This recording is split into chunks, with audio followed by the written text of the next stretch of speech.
Hey guys, this is Jon Blau with the Post and Courier. We're here for our weekly countdown to kickoff feature. I'm here with Gene Sapakoff, my boss, columnist for the Post and Courier. We're here obviously to talk about the Georgia Tech game. Not the Georgia Tech game, the NC State game. Well, we'll talk about the Georgia Tech game too. I guess that's the last one. But we're also here to answer your questions. If you have any, you can put them in the chat. We're here also to promote our newsletter, which is called the Tiger Take. It's basically a feature where I give you my stories, but I also give you extra kind of analysis and anecdotes from behind the scenes covering the beat. We email that to you straight to your inbox pretty much every morning, not every morning, but most of them. So if you want to subscribe to that, you go to thepostandcourier.com /the Tiger Take. But to get to business right now, Gene, let's go back to the Georgia Tech game, like I said, since I goofed it for a second there. What do you remember most from it? I mean, what were your impressions coming away from that game as we now head into the second game, now a road test at North Carolina State? John, that was some game, and I know you were on the scene, and the game must have gone on for several hours. I don't know what the official time was with that 2-hour delay there for Lightning. But the thing that take away for me is that the stunning lack of improvement on offense. I think that's what Clemson Nation has been buzzing about all week and probably all Saturday. And, the coaches came out and talked about a couple different things. Number one, they only held us to 8 possessions, as if that explained, some of the ineptitude. And then also they came out in a defense, dropping so many guys back that we hadn't seen before, except something Georgia Tech did just briefly in a game against UCF recently. But the way I see that is, I don't know if they're covering for themselves, covering for players, but Phil Steele, the really good college football analyst who has the best preview magazine and website there is when it comes to breaking down all the teams in the country, he had Georgia Tech rated 76th in the country coming in to the season.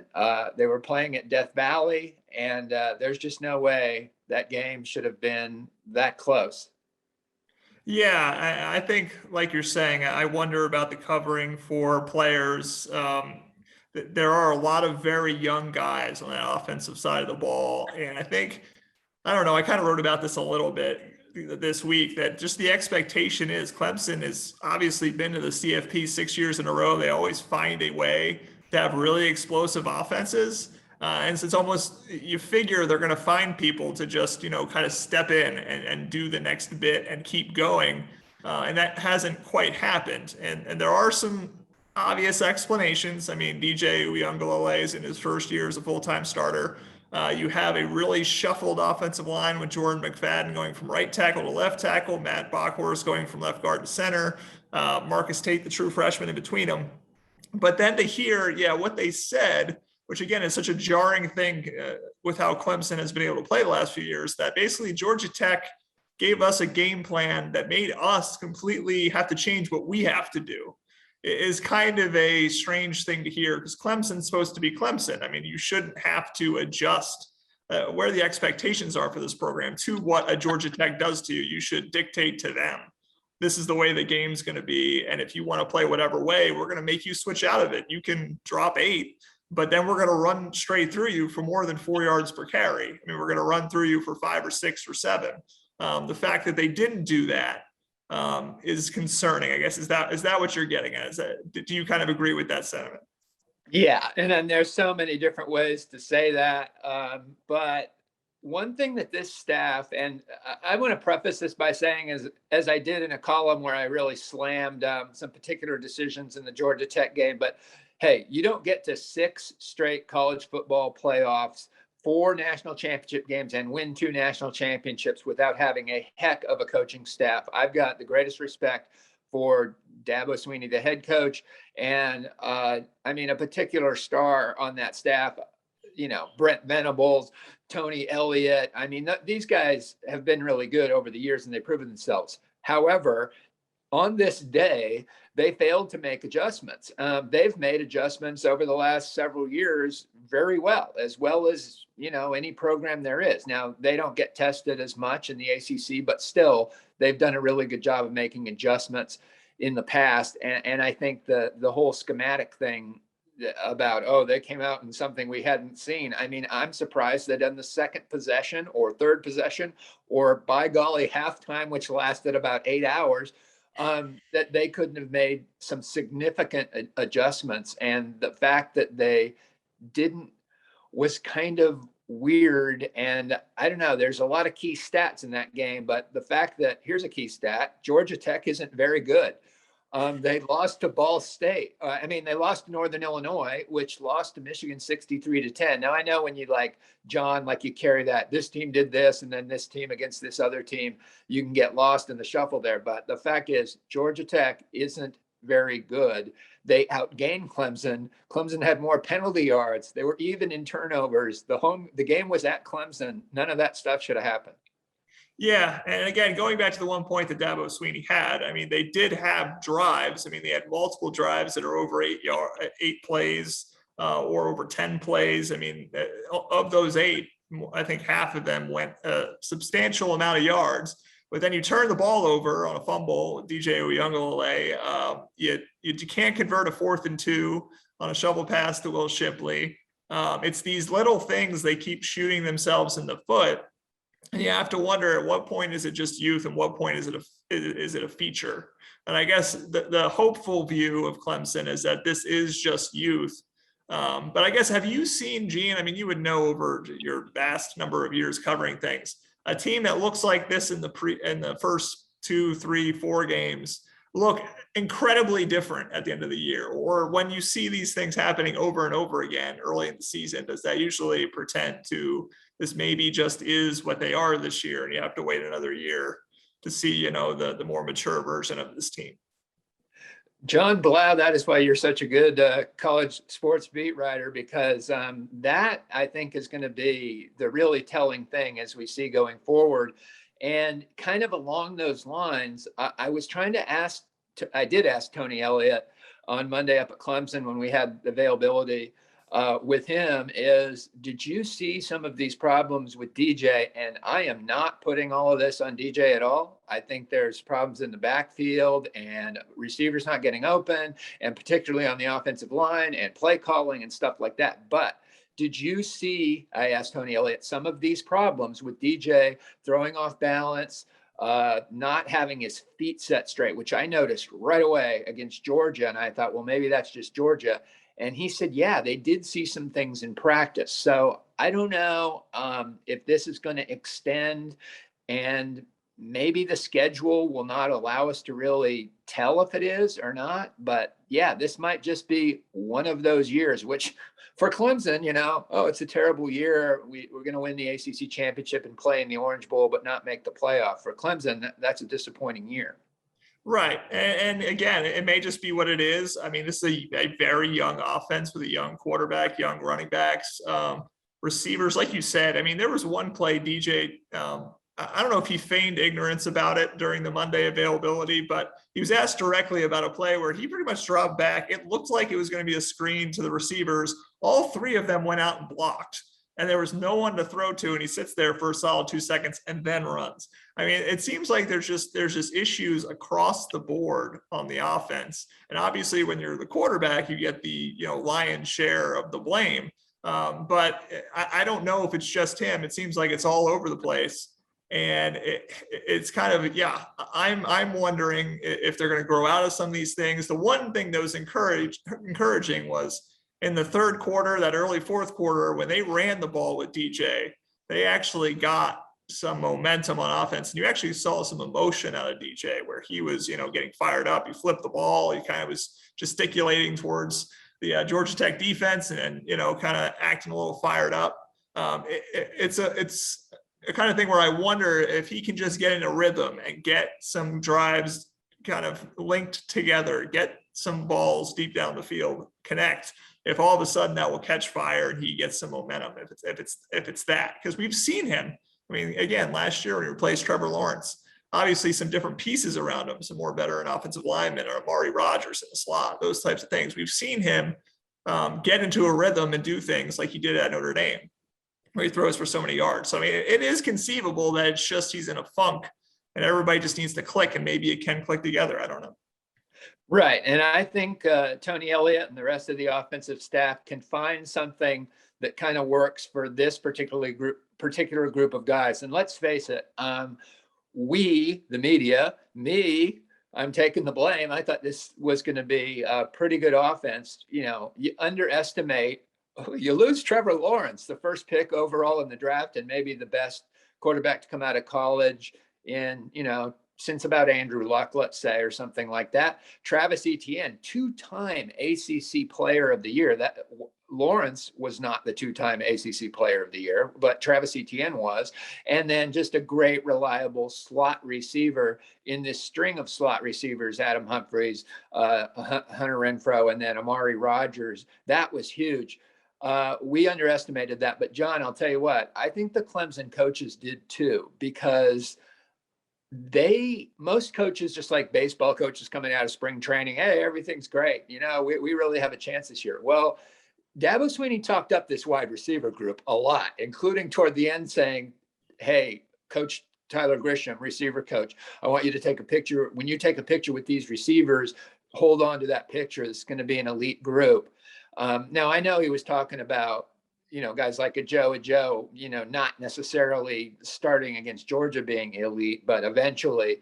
But they talked up Will Shipley. They talked up the offensive line, including Dabo saying, pretty much he had two of the best tackles in college football, and he absolutely talked up DJ. So I think the coaches are surprised to the point where, again, they were very, very positive going in. And now the word that Tony Elliott was repeating from Dabo is work in progress. That work in progress isn't what they were saying in August.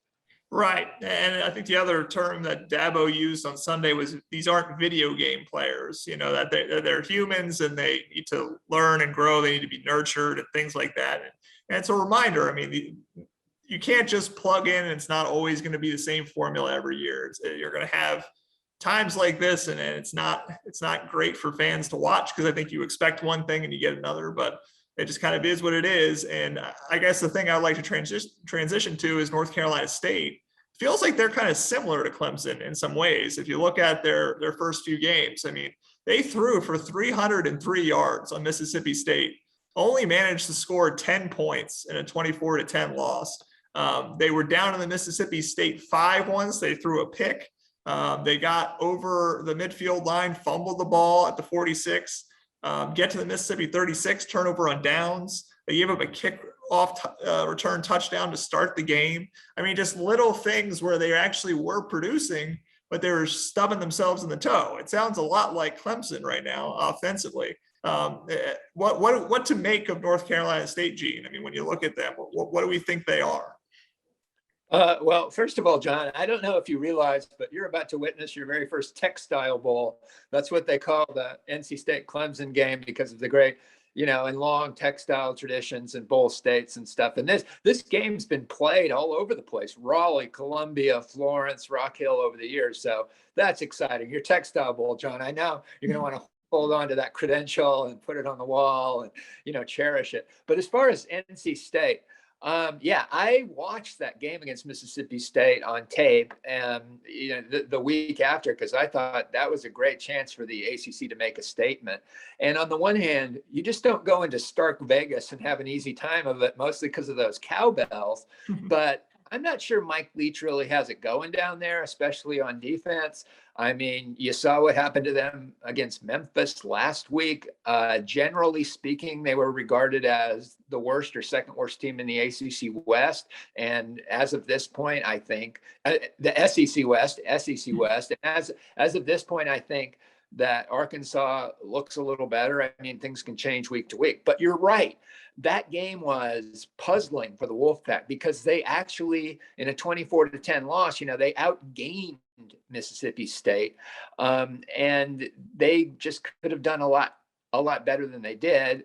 The defense for NC State has played pretty well. Now, they have lost two key guys. I mean, Cyrus Fagan, the safety, had transferred from Florida State. They were expecting a lot from him, but the guy, Peyton Wilson, what a good linebacker he is. All ACC projected to be this year, and that's going to be tough to see how, if Clemson can take advantage of that. But when someone asked, Tony Elliott about that on Monday, and he was talking about and pointing out, very astutely, that NC State, because of the super seniors and stuff, has quite a bit of depth. So they did have 19 starters coming back. I guess it's down to, you might say 17. I don't know if they counted Fagan as a starter, probably not, since he was a transfer. But anyway, they do have a lot of experience, and Clemson knows that Raleigh is just, a nasty place to play if you're an opposing team. Yeah, I mean, I think this was the game that, again, when we all came into the year, thought this may be the toughest ACC game, and then they do what they do against Mississippi State, and we're like, okay, what was that game really? And obviously, the Clemson coaching staff has been talking up the Wolfpack a little bit, which is to be expected. That happens week to week. But maybe I was buying in a little bit, again, with the 303 passing yards, with the way they turned over the ball. The offense does seem to have some pretty good pieces. Devin Leary, the quarterback, Dabo Sweeney called him a baller, that he's a really, really great player. They obviously have from what they've said, a very athletic offensive line, a very obviously experienced offensive line with all the different pieces they have coming back. Defensively, Dabo Sweeney said they look a lot like us. They look a lot like Clemson, not because of their scheme. I mean, they're running 3 down linemen, which is very similar to what Georgia Tech did. So that will be interesting. But just in the fact that they run to the ball, they're aggressive, that they're going to make your life miserable if you allow them to. It's going to be interesting to see how that experience plays. Are you more interested, Gene, in just kind of how that offense fares against that defense, or are we more fascinated by the streak that Clemson's defense has here? Hasn't allowed a touchdown yet. If that's going to go, kind of which side matchup are you kind of looking forward to the most? The defensive streak thing's always fascinating, and that'll be fun to see. They're not going to be able to hold that up forever. I mean, even in the best case scenario, they're going to get some, backside touchdown against, secondary players. Although Clemson's reserves have really impressed me. I mean, you want to just talk about some positives besides the overall defense. I mean, guys like Trotter and Swint, Makuba, Roro, Bentley. I mean, they've had so many guys. McGuire made a huge play even in the SC State game, knocking down a pass at the end. I mean, there's so many guys that have played key roles on that defense. But yeah, I'm going to be watching, along with most of Clemson fans, are going to be watching too, is how the offense looks and what improvements have been made. And most particularly on the offensive line, John, because that's the one part of the struggle here that I just don't think is surprising. Those guys, mostly the same group, had a lot of trouble last season, or a bunch of the same guys anyway. And now here they are trying to work with a new quarterback, a new running back, still trying to find an answer at slot receiver with Matt Bockhorst basically playing out of position. I think he could be an NFL center, but the fact is, until a matter of weeks ago, he'd never played much center. And Tate is a freshman starting at guard. I mean, that's just a tough thing, especially when you have all the other newness going on. And let me point out one more thing about newness that, I've just come to realize, and, I think you look at Clemson's coaching staff, and it's just well regarded as far as its accomplishments, but also the stability. Oh, they lost Jeff Scott to South Florida. That's about it, people say. Well, really look a little closer. So right now you have Tony Elliott coaching tight ends for the first time in his life because Danny Pearman got kicked to the scouting department. And in Tony Elliott moving from running backs, you now have CJ Spiller, not just coaching running backs for the first time in his life, but being a college football assistant coach for the first time in his life. And I think Tyler Grisham's going to be like a star coach. the wide receivers coach, but the fact is he's in his second year ever of coaching in college football full time. That's a lot of little changes on one side of the ball. And maybe that explains at least a little bit of this. Yeah, I mean that's a lot of changes. And CJ Spiller, obviously, we were hearing a lot about him. A, for going into the Hall of Fame, and there was that whole halftime ceremony. But B, the issues with Lynn J. Dixon, which kind of came to a head here this week with Lynn J. Dixon going into the transfer portal mid-season.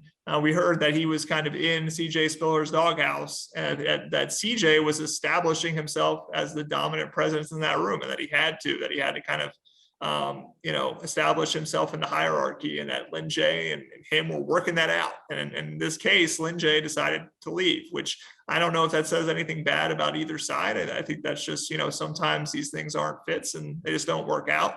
But it mostly just goes to show you that there's a lot that goes into being a coach. It isn't just, lining up the guys and saying who's going to get the most reps here or there. It's also balancing personalities and how they mesh. And you have to wonder, like you said, how are the personalities, the coaches meshing with the players? How are the coaches meshing with each other? There's just a lot of human elements here that maybe we're not like completely fully considering when we just look at the roster and the stats and all that coming into the year and projecting it. It's a very volatile, variable situation, I guess. Yeah, absolutely. And I think, running back coming into the year, they had a lot of positive things to say about Will Shipley, but they also hoped that Lynn J. Dixon and Kobe Pace and Mikey Dukes and some of these other guys would kind of combine to make a committee situation that would be pretty good. But that sort of has not happened. I mean, I think Will Shipley has been one of the bright spots on offense, along with Justin Ross and, Jordan McFadden at times, but there haven't been many bright spots on offense. I mean, Nagata's done some good things for sure at receiver, but then, Frank Ladson disappears at times. I don't know. This tight end room, generally regarded as the best overall tight end room Clemson's just about ever had, talent-wise, just has not been nearly as involved in the offenses we thought they would. But there's 101 things to poke at and of the lack of productivity. But it all comes down to this stat. And I've seen so many great stats from all the Clemson reporters covering the beat, and you've had some good ones too. But here it is. In 2 FBS games, Clemson scored 17 points, and Georgia Tech defenses combined have scored 9. That's not good when the other team's defenses in FBS games are pretty much close to even with you in scoring. And you can't just say, oh, we played Georgia. Well, you also got to play Georgia Tech. So there you go. Yeah. And the one thing I wonder, and I don't know if this is over analysis in terms of the psychological aspect of things, but I mean, I asked Dabo about this in the press conference this week. Are you worried about just, leaning on your defense from week to week this much and just putting that much pressure on your defense? And obviously Dabo gave the answer that, well, the defense can't worry about the offense, and they're just getting stops, and that's their job, and that's what they're going to do, and they're not worried. But I do wonder, obviously they did, sustain drives to a degree against Georgia Tech. So it wasn't as much of an issue of snaps wearing the defense out. But I do wonder if you lean on this defense too hard the entire year, and you're trying to win every game 17-10, and it's up to the defense to get a stop every single, game to hold some team out to win the game. If that's asking too much of them, this is a great defense, and they've proven it thus far, but how much can you lean on this defense, especially now Tyler Davis is out for a significant chunk of time with a biceps injury, so you're a little weak on that interior now. How much can you lean on these guys? I don't know. John, we're going to find out in the next 2 weeks, because for my money, except for Georgia, so within the ACC schedule, NC State and Boston College, which is due to arrive at Death Valley on October 2nd, are the 2 most physical teams on the schedule. NC State gives, Clemson usually, a good run under Dave Doran. I know it was 55-10 in 2019. They did not play last year, strangely, but a lot of strange things going on with COVID, of course. They're pretty physical. Clemson players always talk about how physical the Boston College kids are. So it's going to be interesting to see these next couple of weeks. Yeah, and Boston College with no Djokovic at quarterback. What are they going to be like offensively? Obviously, then you got your road trips. You got your Syracuse, your Pittsburgh, going deep on the road. Trying to stay consistent through that. There's a bye week shoved in there. But I guess this is one of the questions we can kind of wrap up on. If Clemson were to win every game from here on out, 14-8, and just barely squeeze by everyone, do they make the CFP? Or are we, is it too early to know? I mean, obviously we got to see what kind of chaos happens with Ohio State and maybe Georgia and the rest of, and the Pac-12 with Oregon and all that. But I mean, does it worry you if there isn't a little bit more of a margin to victory from here on out, how this is going to fare? It definitely has to be a concerning. That is a possibility.